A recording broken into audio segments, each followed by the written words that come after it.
તો અમદાવાદની વધુ એક રેસ્ટોરન્ટના પાવભાજીમાંથી જીવાત નીકળી ઘોડાસરની મુરલીધર રેસ્ટોરન્ટ સામે ગ્રાહક દ્વારા આક્ષેપ કરવામાં આવ્યો છે। ગ્રાહકે જીવાત મળતા રેસ્ટોરન્ટમાં હોબાળો મચાવ્યો હતો। દુકાનદાર દ્વારા ગ્રાહકને ઉદ્ધત જવાબ આપ્યાનો પણ આક્ષેપ કરાયો છે। પાવભાજીમાંથી જીવાત નીકળ્યાનો જે વિડીયો છે તે વાયરલ થયો છે।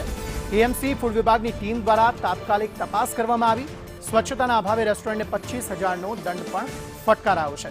ખાણીપીણીની વસ્તુઓની ગુણવત્તા સામે ફરી એકવાર સવાલો ઉઠ્યા છે। આ લોકોનું એટલી બેદરકારી છે કે પાવમાંથી જીવાત નીકળી। આ પાવમાંથી જો અંદર આ જીવાત નીકળી છે। અડધો પાવ તો અમે ખાઈ ગયા, પછી અંદરથી અડધી જીવાત નીકળી એટલે ખબર પડી કે આ પાવમાંથી જીવાત નીકળી છે।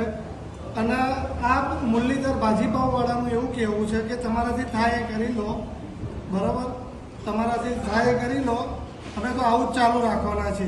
જેને આવવું હોય એને આવો, પણ અમે આવી સરસ ક્વોલિટીની ભાજી પાવ ચાલુ અહીંયા રાખવાના છે, બરાબર।